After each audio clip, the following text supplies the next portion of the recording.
Hello. Hi. How are we doing?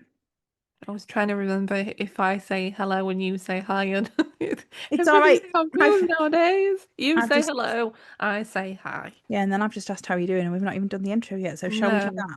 we'll do the intro. Okay, good idea.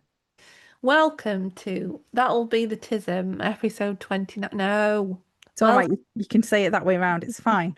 no, I can't. Welcome to episode 29 of That'll Be the Tism. Right. Just give me a second. Welcome to episode 29. Yeah, I don't think we can Have pause an it. intro, he said. It'll be fine, he said. Right.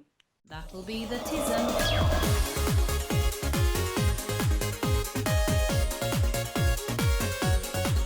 Welcome to episode 29 of That'll Be the Tism. I'm Emma, And I'm Claire.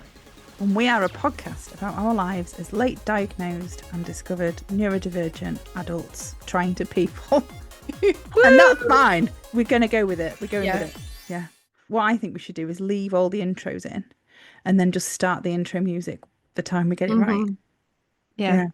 So before we start with the how are yous and things like that, shall Mm. we do the title of the last podcast? Yes, we'll do it for the second time in a row here, and that means we have to keep doing it here Mm. Forever and ever. and always. Yes. So it's crochet pudding, which Yes. was Crochet for the wedding, I crochet believe, for the wedding. Yeah. which is about the crochet for my wedding, which is happening in 4.5 months' time somehow. Yes. So if you're Um, new here, this podcast is not about crochet sorry. as such. However, we do talk about crochet. We So we do weren't lying, but we do also talk about autism and other sometimes. things. Yeah. Mm. Life in general a lot, Mm. but usually things are related to autism. Yeah. Crochet is Um, related to autism. crochet Everything's related to autism.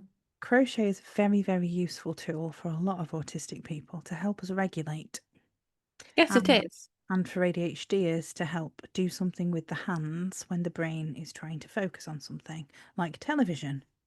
Yes. So there you go. Crochet is related to autism. It is We very, like crochet. we do. I've done a substantial amount of crochet this past few days. I haven't. I need to, but been slacking. I'll just have half of a scarf again, Yeah, which is another thing if a you knew here. scarfigan, Half again. scarf. No, That broke my brain. Yes, so I am going to Emma's wedding. Emma is going to Emma's wedding. I am. I am wearing a scarfigan that Mm. is only half done. Emma's all of the people that aren't Emma are wearing scarfigans. Not everyone that's coming to the wedding, just to clarify. Yeah, Just you the have to w- knit your own to be able to come. the women in the wedding party Yeah.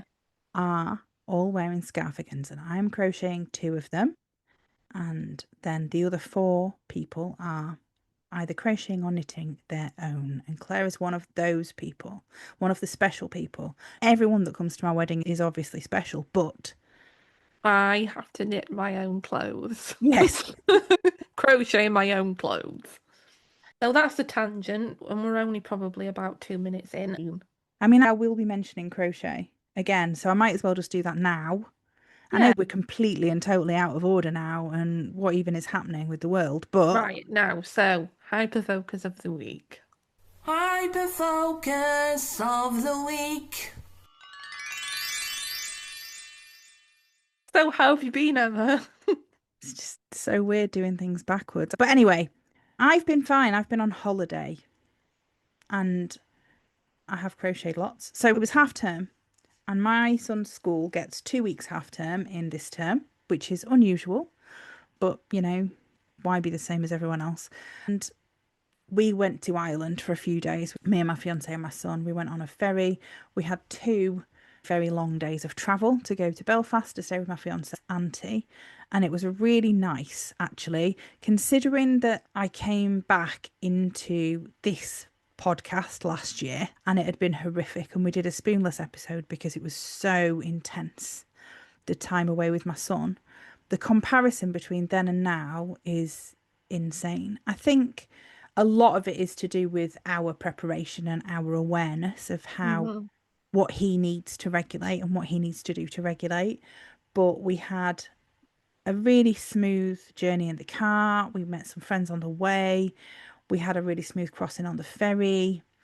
He is obsessed with different countries and flags. So he was super excited to be going to England and Wales and Republic of Ireland and Northern Ireland in one day. And then we had a day in Belfast where we went to a place called W5, which was incredible. If anyone is in Northern Ireland or visiting Northern Ireland and goes to Belfast, W5 is incredible. We are not sponsored by them. But it's a science and discovery centre and it's awesome. There's stuff about different forces, there's pulleys and levers and stuff like that that you can play with, and there's a big plunger thing and you can pull a ball and then drop it and then another ball shoots in the air, and there's stuff about stories and building and gravity and the human body and space. There was a big space exhibition. It was mint. It was really great and we had a lot of fun there. And that was the first day. And then the second day we went to the Giant's Causeway and it was supposed to be raining and it didn't rain and it was absolutely gorgeous and probably too warm. And so that's somewhere I've wanted to go for a very long time. My son was by that time getting quite tired and dysregulated. So once he'd seen the causeway and been where he wanted to be, we had to leave. And so it was a little bit difficult getting him to hang around while Starry took photos and took in the view and all of the rest of it. But I really like exploring and seeing new places. And my fiance's dad drove us there and drove us back the coastal road down Northern Ireland, which was also amazing. And I got really excited about clouds. Clouds have always been something that I have been interested in. And I get really excited when half of the sky is one cloud and half of the sky is either no clouds or a different cloud. And you get a line, do you know what I mean? Mm. And that was essentially what it was like for most of the drive down the coast of Northern Ireland. And you had really sunny, bright sky and then a storm. And every now and then it was raining and there was blue sky on one side of us and a rain cloud. And I just love it. I get really excited when that happens. A couple of times there was patches of cloud on the road. And when we came back, we were driving in toward Rainbow for most of the way from Holyhead to Llandudno. We went out to meet a friend there. And we were basically following a rainbow, which was just awesome. I do get excited by weather. So that was nice. And then my son went back to his dad's. And then we've been chilling out. It's been really nice. I've done a lot of crochet for the wedding. I've all but finished one scarf again. And I have started crocheting my fascinator, which is being done in a 2.5mm hook, which is a very small hook using crochet thread, which is a bit fiddly. I've learned a new stitch, which excited me, called waistcoat stitch, which is where the V's go up a bit longer than they would on a normal single crochet. It's cool. It's quite a cool looking stitch. And so I'm on track. I've reworked all my spreadsheet because it's going to take me longer to do my fascinator than I expected, because obviously I have a wedding crochet spreadsheet to make sure I'm staying on track with my crochet, because I have a lot to do and 4.5 months now to do it in.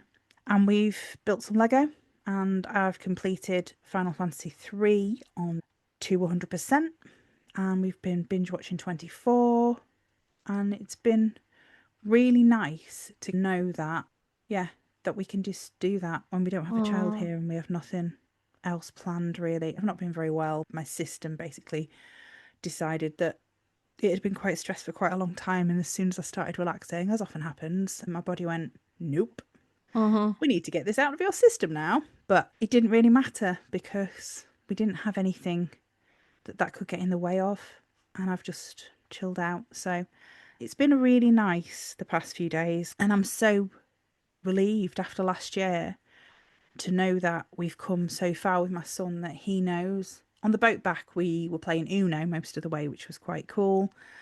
And he was fine. We were letting him win mostly. He's not very good at losing. He hasn't got as far yet as being able to process that it's okay to not win all the time, which is a very autistic way to approach things, as we've discussed in previous podcasts. But yeah, it was fun. We managed to play the game.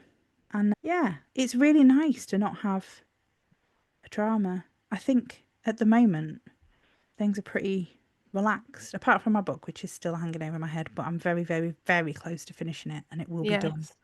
hopefully tomorrow morning before 11 a.m. And then I'll be able to start uploading it and things. So yeah, I've come back feeling a lot better than I felt before the holiday, which is a very big relief. Yeah, and that's what holidays are supposed to be for, isn't it? Oh, yeah. And in a lot of the time, you do come back from holiday and you feel worse than you did before you went because you've got the whole change part of it. Yeah, we had accounted for 4.5 days for me, 5 days for my fiance, between getting back from Ireland and going back to work Yeah. to be in our own environment and chill out. And we haven't had that really since we moved in. We've had the odd day here and there. We took some time last October and then my car broke down and we spent the whole week looking for a new car instead of relaxing. But building in the transitions Mm. is really vital. So many people, you go back to, oh, I need a holiday to recover from a holiday, ha ha ha. But with autism, You you genuinely genuinely do. do. Yeah, because it's all a massive transition. Travel is exhausting and staying in different places.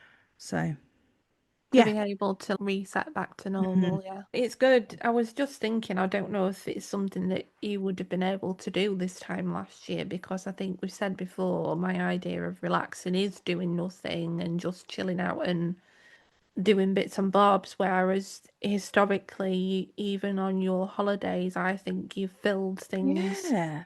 To be honest, that might be a bit quite of a, it might to be a the bit of a brim. dawning realization of what these meds can do, That's what I was just really. thinking, and I thought, as Yeah. a bystander, I wonder if there's something to the fact that that side view is coming out now, that you can benefit from recharging by doing very little rather than, because you've said before, your method of recharging is by doing things. And obviously, yeah, you've been crocheting and you've been out and you've been Legoing and playing watching, but games. not Yeah. not physical stuff No, like.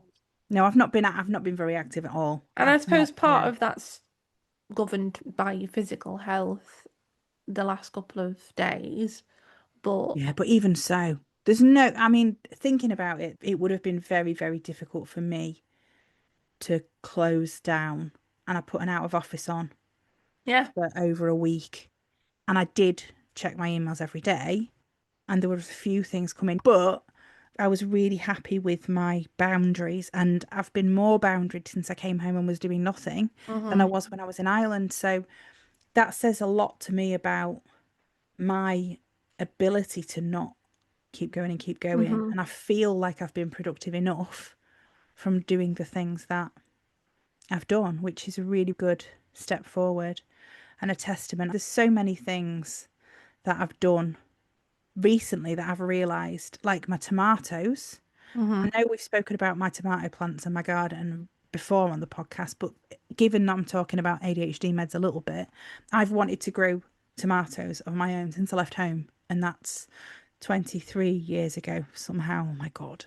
Yeah, 23 years ago next month. And this year I've grown tomatoes and I've got 5 flowering tomato plants that I've watered every single day since I got them. I think bar one, but they were fine. And they're all growing and they're all flowering and it looks like I'm going to have tomatoes that I can eat that I've grown. And there's no way I would have been able to do that before meds. And there's a couple of people I've spoken to about and they've questioned the mindset and all the rest of it. But I've been coaching now for quite a long time and we've been living in this house for 2 years Mm, with a greenhouse. The first year and the second year, I didn't go in the greenhouse because I had to clear a grapevine before yeah. I could put the tomatoes down. And clearing that grapevine was too big a task to do. Mm-hmm. And with the meds, it became approachable. So they are having a massive impact on my life. If anyone's questioning ADHD meds or considering them, please do reach out to me because I'm happy to talk to you about that in an outside space other than talking about them in the podcast. I have spoken about them, haven't I?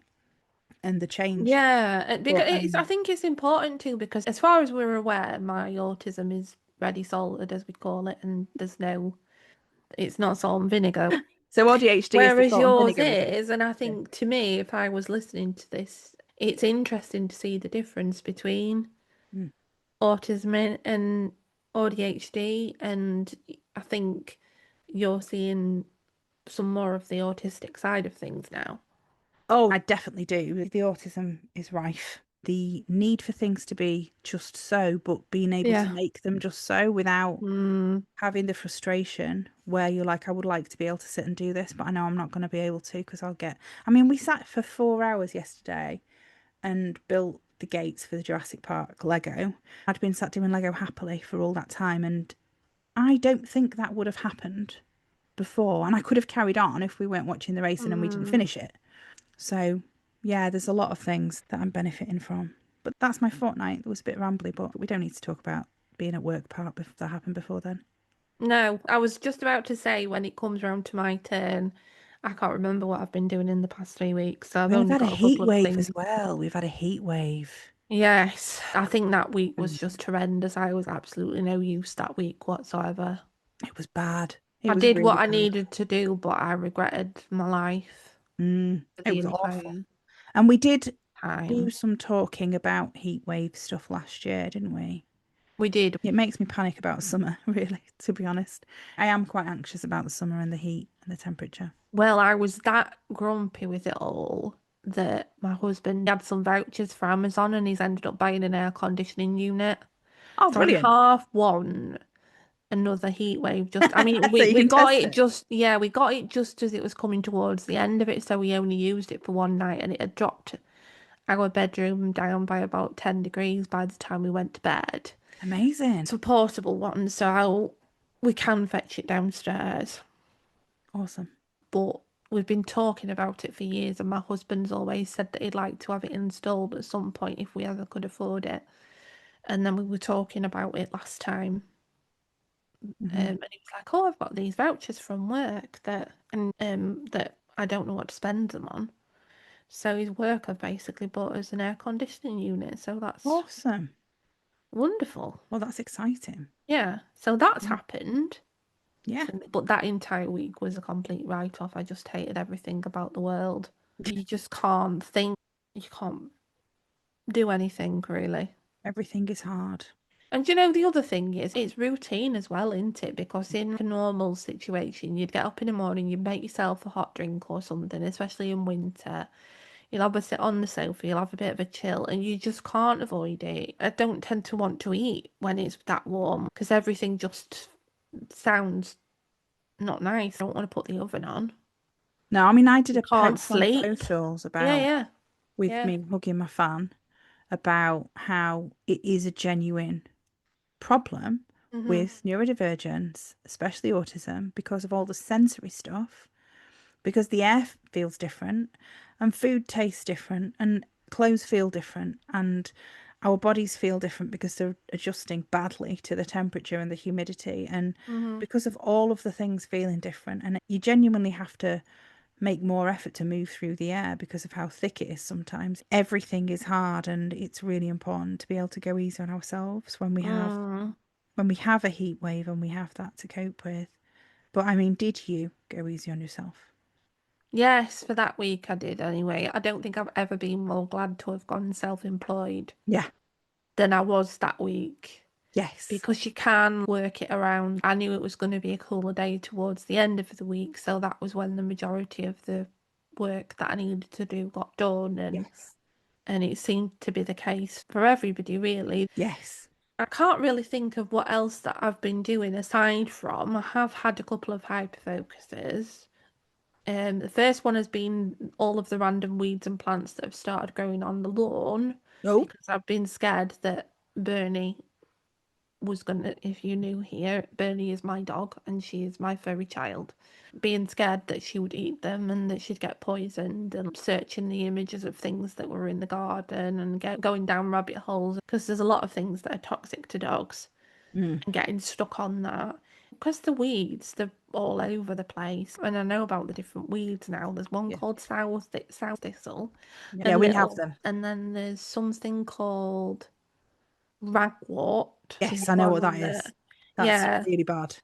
yes. Well, we've Yeah. got that in our garden. Ah, okay. So I have got the ones out that I could, but that one's supposed to be really toxic to dogs. Apparently, it's not as bad as a lot of people think. That No, rabbit hole that I went down, there's a lot of people say that it's really invasive and it is. Yeah. but it's more like livestock and things that Yes. would graze on Yeah. it. Yeah. So I've been learning about all the different weeds in the garden. We've got a creeping buttercup, which again is not good for dogs. But Okay. I need to get my husband to do that one. So that's Yeah. one thing.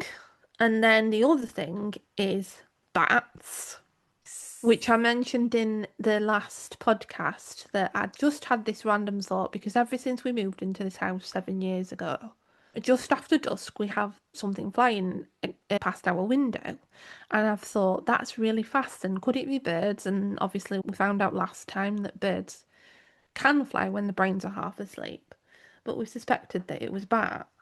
My mum knows somebody that does bat walks. Mum drop calling. And I'd said to her, can you find out if what flies past my window on a night is a bat? And she'd mentioned it to the Batman. We maybe could come up with a different name for him, but we'll go with the Batman. It needs to be Batman. Yeah, we'd mentioned it to the Batman. He's not a crime-fighting superhero. As far as I know, but he could, suppose. Could be. And the next thing I know, my mum came round with a bat detector.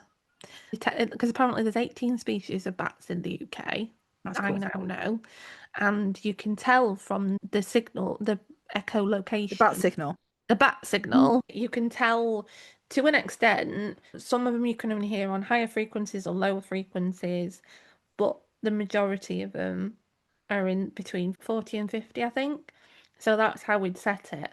Okay. And then the night that I got it, it had been really raining and the suspected bats didn't come, which apparently is because bats don't like flying when it's windy and rainy. They'll stay at home. Oh. I I don't know whether it interferes with what they're interested in. Bat interest. Well, apparently this is the other thing that I've learned about bats is that they can eat, I think it's 3,500 midges and mosquitoes and all that sort of things on a night. That's how they sustain themselves. Wow. So if they're not out, then it's going to think I'm just going to stay home then. That's the point. So, but anyway, the bats did come out on Friday, and they are bats, or it is a bat, and I think it is a pipistrelle. Okay. Because it was this really cute little clicking noise that it was doing, and it was diving through the air and everything, and apparently that's what pipistrelles do. Okay. And all the different sounds that bats make on the bat detector, the bat signals that they send Yeah. are different. So you can tell from the sound that the bats make which kind of bat it is. That's And awesome. yeah, so the pipistrelle is the most common one in the UK. It does like to be near forests and we're probably about half a mile from a forest. But they're quite urban and they can live in the eaves of your houses. So that might have been the giant moths that you saw. I was going to say I really want to go to Withington with the bat detector. So then I was learning about pipistrelles. And they're very small. They would fit inside a matchbox. Oh, wow. And they only weigh about as much as a £1 coin. Oh. Yeah. Did I send you the picture of the pipistrelle? Yes. Well, you sent me the picture of the bat detector Mm. and think maybe a video. Yes, of the noises, yeah. Yeah. Yeah. Well, that's really But I was exciting. ever so pleased because it sounded ever so cute. That's awesome. And so I've confirmed, thanks to my mum Mum drop calling. and the Batman, The Batman. that I have bats that fly past my house. And also now I know from Googling that even if they're living in my loft, which they probably aren't, but that's where your brain goes when you ruminate about things, they're not dangerous and it won't bite me and I won't get rabies and I won't turn into a vampire, which are the main concerns that you have. Yeah, absolutely. I agree. When you see bats, that's all fine. So yeah, I've been very interested in bats, as you can tell. That's awesome. I'm very interested in weeds. And I do have to say, we're not sponsored by the Batman. But if the Batman wants to sponsor us, please get in touch. And if any of our listeners have bats near or around them, then get in touch. We want to know where all the bats are. Yes, what kind of bats do you have? Yeah. What Because kind of there's bats? 18 different species. And Mm. it does make me want to find them all now, like, Pokemon. Yes. Yeah, I was thinking that as well. I've got to give the bat detector back Oh, because the Batman needs it for his activities. well, that's a shame. I know. Maybe I'll have to buy my own. I'll just be Yeah. one of those people. I can see it happening. I would like to know if there's any around here because we've got a lot because we live on the edge of the green space. We have badgers and deers and foxes and all sorts of things in our garden, and so we may have bats also. I bet you do. Mm.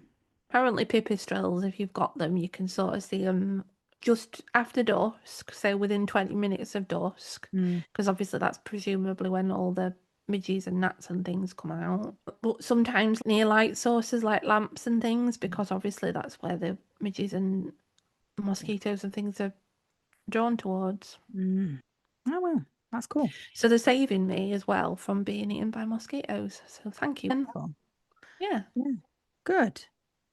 Oh well, that's cool. Yeah. Shall we have a rave? Mm.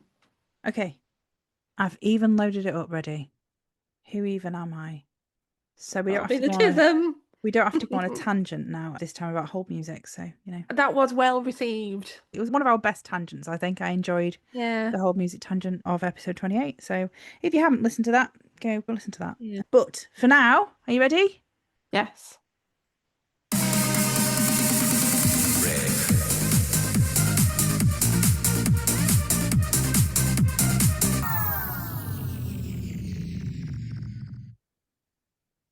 So, Very good. And The we main- had some feedback, didn't we, on our Spotify from somebody saying that their music was really good. So thank you, as always, to our music man, yeah, Chris Demetrio, matron. Chris Demetriou, matron. Yes. And thank you to that Thank you. listener as well. Yeah. It's going to be nice because we can put the message from a listener. Little jingly doodah. Oh, God, yeah. We've had a message from a listener. Woohoo! Yeah, so thank you for messaging us and commenting and saying that the intro music was awesome. We know it is, and we appreciate the feedback. And thank you for listening. And hopefully, we've spoke about crochet enough for you today. The main section. So the main section is difficulties with change. Yes, because weirdly, we've never spoken about yeah, as a main section. No. We've spoken a lot about change in the hyper focus of the week, but I was like, shall we do this as a trait of the week? And then Claire was like, we've not spoken about it at all, so we probably could do a main set because it's one of the main challenges for a lot of autistic people is adjusting to change or acknowledging change or accepting that things can change. The reason I brought it up was because of all the people and circumstances around us changing and us finding it very difficult to acknowledge, accept, or believe that that change is a real thing. And the example was something that I have written about in my book as well, because it's my fiance. Before we moved in together, because he had lived on his own with a lodger for a long time before we moved in together, he'd never lived with a partner before, and he always needed time on his own to recharge, and that was how he was used to recharging. And one of his main concerns when we moved in together was that he wouldn't have as much time on his own to recharge. And we have a spare room which is dedicated as a chill room for him that he's hardly ever used. And not long after we moved in together, or a few months into it, he was just like, I don't need time away from you. I can recharge when you are there. But I couldn't accept that was a real thing. And in my head, I'm like, no, because that's not how it is. And you need to be on your own to recharge. And I was very fixed that if I was there, it wasn't as relaxing for him. And not for any other reason than that's just what he'd always needed. We were together 2.5 years before we moved in together. So for that period of time, that's what he needed. And I think, to be honest, he probably could recharge with me there a while into our relationship, but in my head, it was always the same thing. And so no matter how much he said to me, no, I don't need, you can be there. I can still recharge with you there. I've been giving him more space than I needed to give him for the last 2 years we've been living together, really, because I work quite late on the nights that my son's not here to give him some time. And the last few days when we've been together, I've really realised that actually that has changed and that isn't real. And we have both got the ability to recharge in each other's presence. And he doesn't need me to stay away. And I don't mean it in a he doesn't want me around way. I just mean No. from an autistic recharge point of view. And I said to him this morning, after the last few days, I'm just checking. I don't need to work late to give you space, do I? And he's like, no, please don't do that. I'm like, right, okay, that's the thing. And now that I've experienced it and seen it and been a part of it, I can believe it and accept it. Yeah. But I've had to actually push against it to believe it. So it's the change in circumstance, in his circumstances and our circumstances as a couple, that is, you get an idea about something in your head, about anything after a conversation. Somebody likes something, somebody doesn't like something. This is what this person enjoys doing. And once you've got that, it's fixed. That is what that person likes.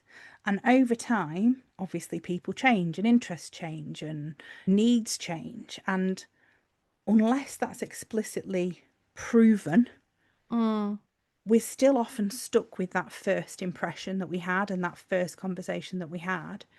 And it's a strange old thing. But that's why it became relevant, really, or like something that I thought was a good idea to talk about today. Yeah, I think it's a tough one because it's two separate circumstances as well. When you weren't living together, it was a change for him to start living with you and to be Yeah. able to realise maybe even for himself that he could spend time in the same room as you and still be recharging. And me and my husband, we can be doing completely separate things. He can be watching something on the telly and I'm crocheting, but being in the same room Yeah. is comforting and recharging. You don't know until you know. Until it's And happening. obviously he's Yeah. your fiance's come to that realization and it's taken you a bit longer to come to that Yeah. realization because obviously you're not in his head and you've only got the information that you've had. But he has said I numerous mean, times. yeah. But the He has initial said, information and the data that you've got, yeah. that's like if it was in your Wikipedia of your fiance, Yeah. Yeah, it it would would be be there, isn't it? And needs it'll time, take time to needs time on like his delete own. that, delete that line. Yeah, Yeah. essentially, yeah. It's like having a fact sheet on a person and having to delete Yeah. a line, isn't it, really? Because it's not needing to recharge time no longer has to be on his own, and it hasn't for a long. And I know now, and you know when you realize something and you have a dawning realization, and you're like, it's a long time since he's needed that time on his own, and it's just Yeah. taken me until it was in my face, and we've had such a nice time just chilling out together because we don't often get the chance. And as we've said earlier in the podcast, my meds probably have helped hmm to just be able to sit and chill, and it's been so lovely.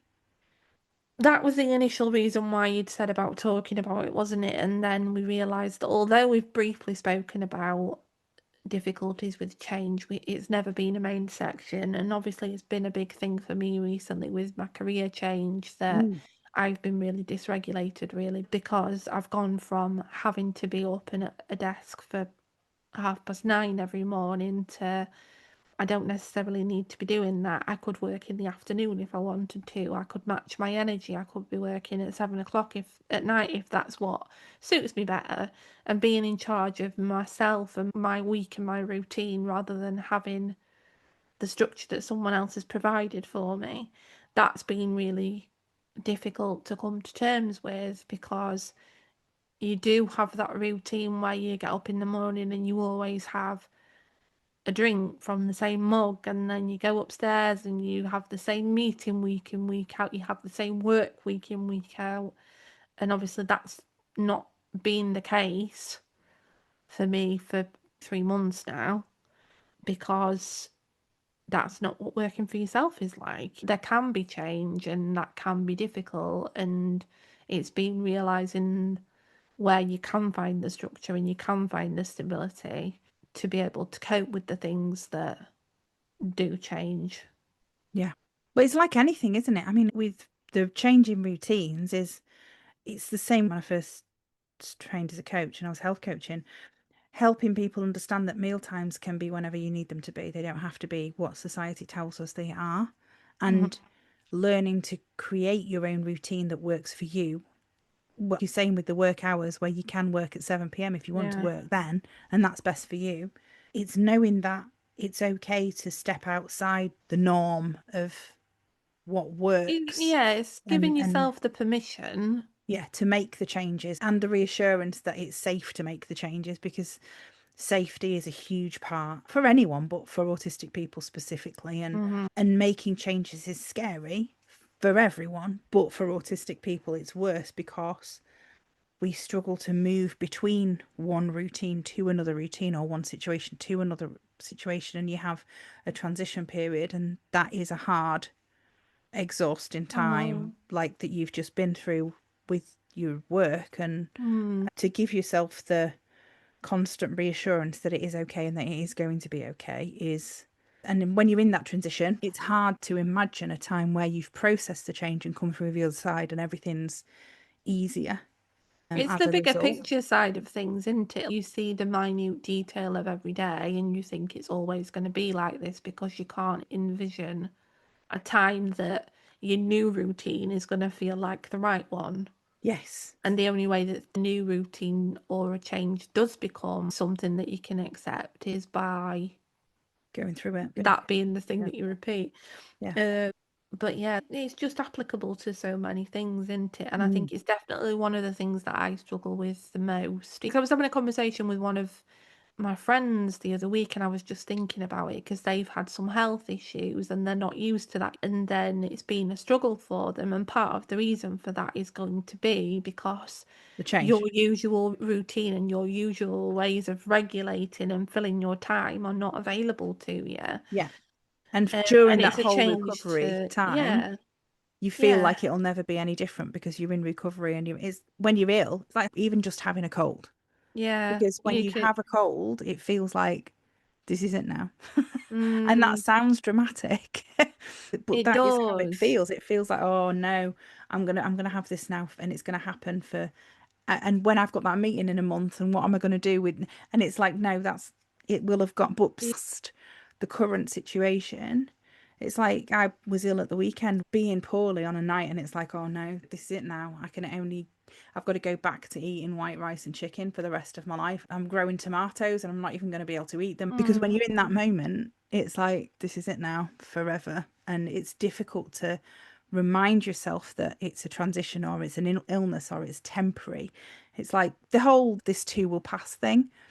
It's hard for autistic people to see and to imagine a time that isn't right this second. And that is one of the things that makes change difficult with the transitions. When you add them in, you can't feel settled, and feeling settled is so important. And waiting for something to sort of feel natural again is really difficult. And Yeah, that's especially why, if you don't know how that's going to be, and it yeah, might be a minute change, but it's still a change that you've got to get used to in the future, and you don't know what that change is going to be like yet. It's just reminding yourself, really, isn't it, that there will be a time when that change will be the new normal. yeah. And Um, listening to others' experiences, and when it's a change in someone else around you that you're adjusting to, like with me and my fiance, mm, trusting the words of others. We should be good at taking things literally and taking things as they're said, but when we need to, when we should be taking things literally and listening to the words, because we've already got that impression and that idea and that fixation on this is what that person needs, it's hard sometimes to hear when someone stops liking something, or doesn't want to do something, or needs something different, or is willing to try to eat different yeah, things, for example, and actually paying attention and taking those words at face value. it's the rigidity, isn't Yeah, it? Like, it's not a rule as such, but I guess it is because in your example, it's something that you knew about your fiance, and that was a rule for you. It was a yeah, it was a fact. And for it then not to be a fact anymore, Yeah. well, facts are facts and they're always facts. It is when you're in that situation, reminding yourself, trusting that that person is. How can you believe them? What can they do to help you believe that the situation is different? Yeah. You know, if you've got that ingrained fixation of this is how it is, it's okay to say to them, right, you're saying this, but this is all I can see in my head. Yeah. So is there anything we can do to help me believe that that's a thing that's changed? You know, opening the conversation and not just staying fixated and being in your own head about it, which is hard, but also if you've got someone that's saying no. And there are often cases where, because I posted recently some alcohol-free rum on my social media, and there's a couple of people have commented with about alcohol, and I had a couple of messages even from people saying you've given up, you've stopped drinking, because in their eyes, Yeah. I am someone who enjoys a drink, and that's a fact about me. And so knowing that it's okay when someone that you know changes something about themselves, that's a thing that you'll have to get used to.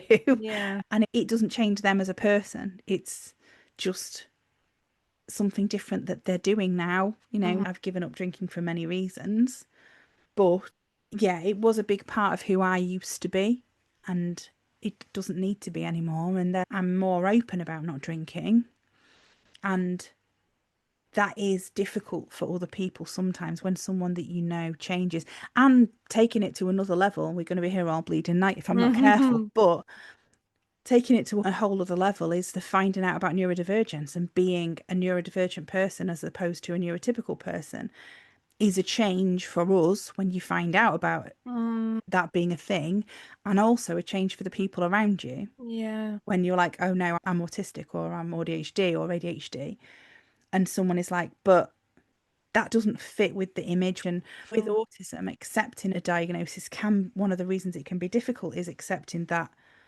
this thing that you always thought was how you are isn't how you are, and it is a change, even though there's nothing about you that's changing in reality. There's a lot of how you perceive yourself has to change to allow that kind of identity, the neurodivergent identity, to come out and be accepted. And yeah, that's Even just a change of having finally an explanation for yeah, why your brain is how it yeah. is a big thing. And I don't know how you feel with your ADHD diagnosis, but even 18 months on from being diagnosed with autism, I'm still processing that change. I mean, that's the entire bloody podcast, isn't it? That'll be the tism, and that'll be the tism, and that'll be the tism. So it's a constant learning. The more stressed out you are and the more dysregulated you get, the harder it is to remember that this is a valid thing, and to change from having a I am stupid, I am lazy, that is fact, to I am neurodivergent. Like, no, all of those things you have to unlearn. yeah. And because they've been fixed points about yourself, it's a long process and a difficult one. And you have to be able to see the proof and have those dawning realizations in whatever form they come, to be able to accept the change as real and allow yourself to be how you are, really, Yeah. and sort of own it. So yeah, I didn't expect that to come into the conversation really, but it's all It's change. another It's change. all change. Yeah. Yeah. So there is a lot we can say about the subject. So it was definitely worthy of a main section. Yeah. So Trait of the week.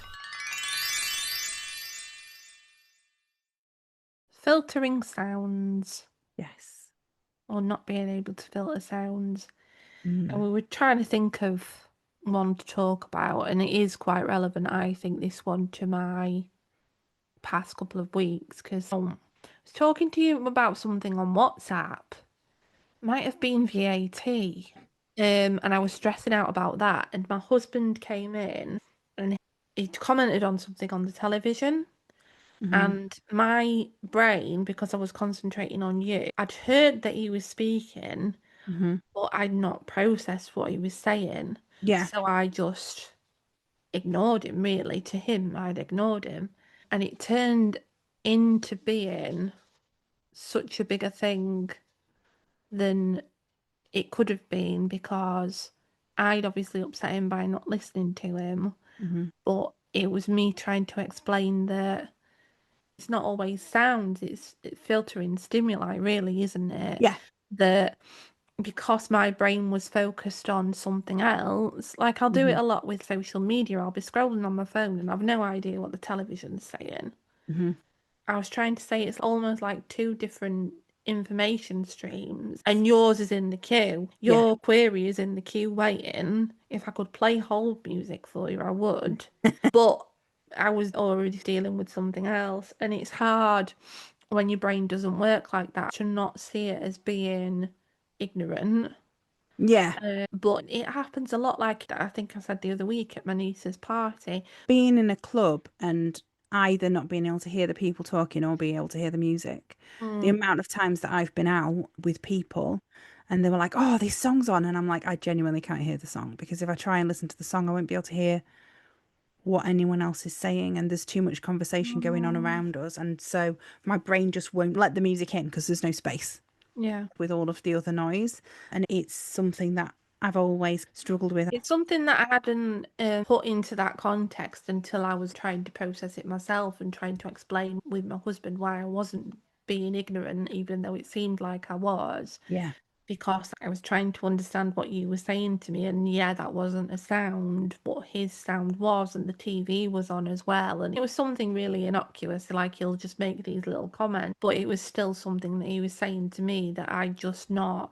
It was like I knew that he'd spoken, and afterwards I knew what he'd said.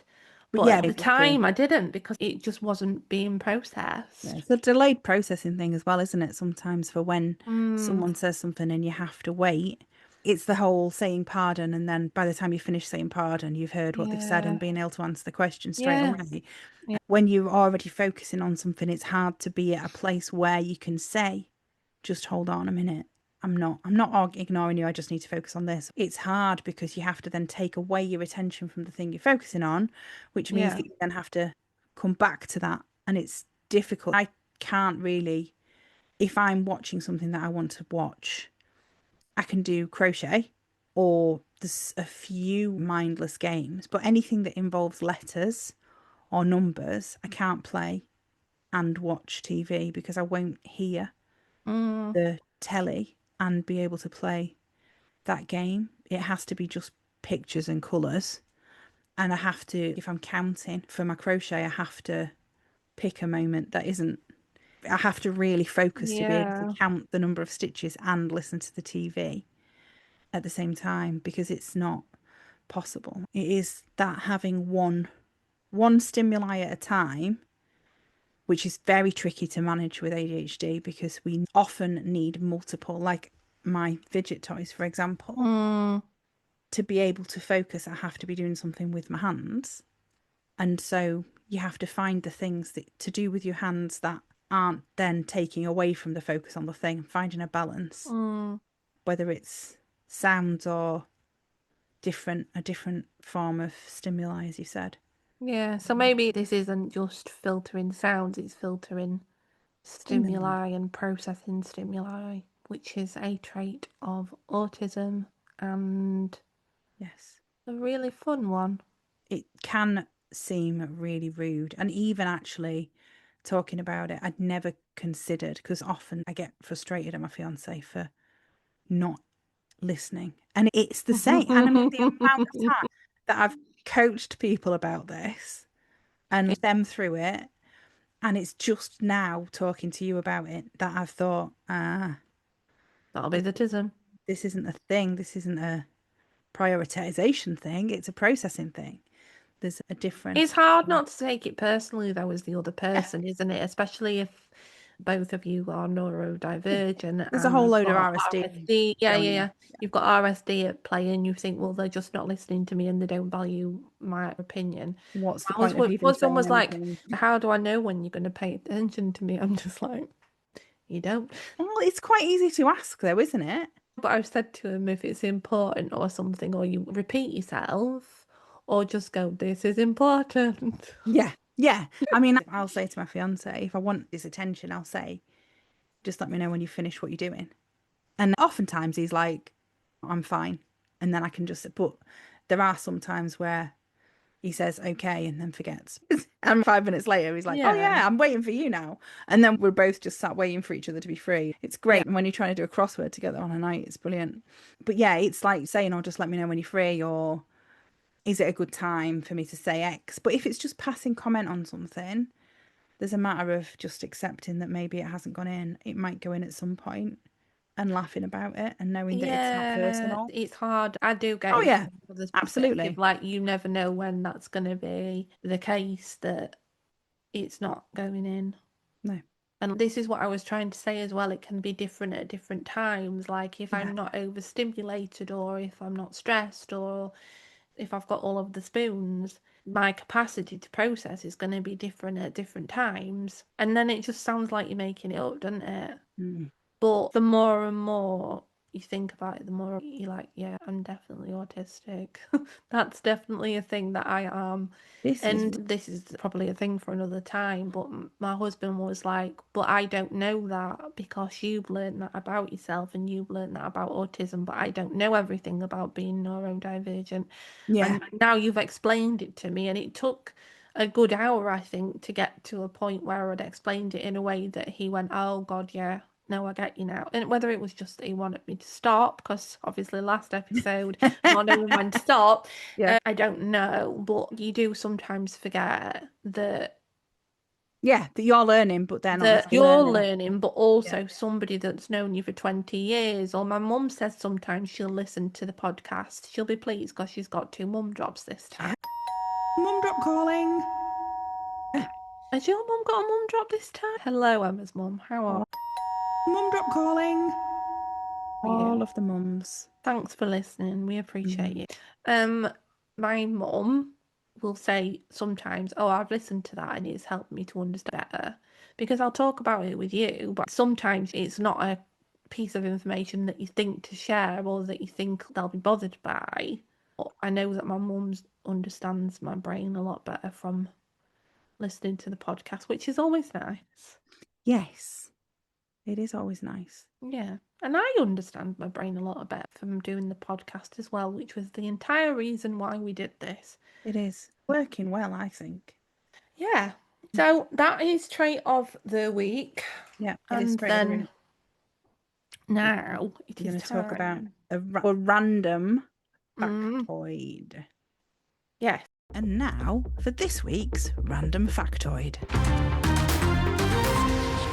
which popped up literally just before the last episode. And I was like, no, I'm going to save that. Now, crows.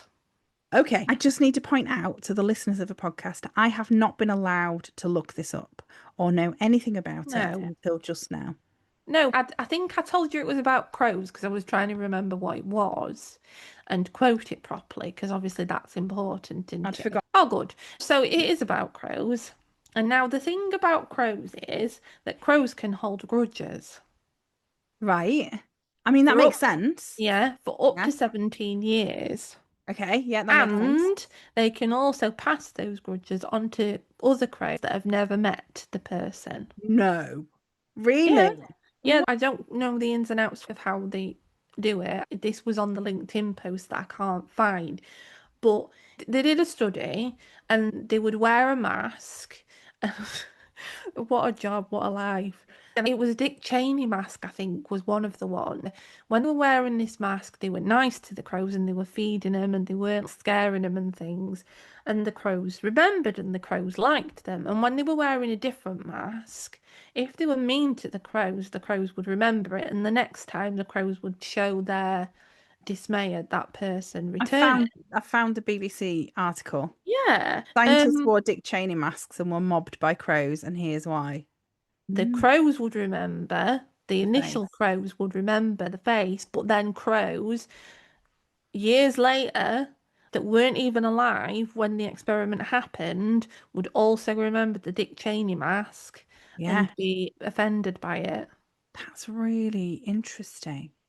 I knew that crows hold grudges because that's part of the whole film, The Crow. I've not seen that.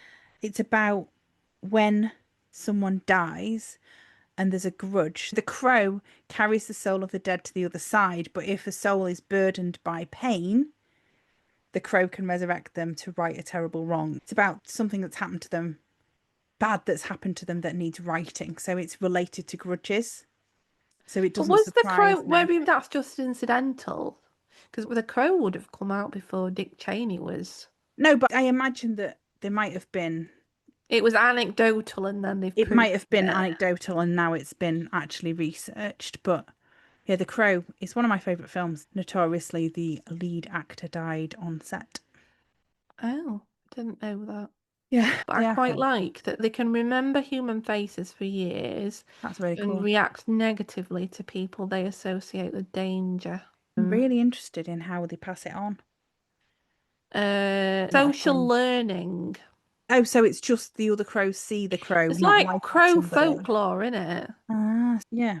So they just tell each other when people are awful to them, and then they learn it.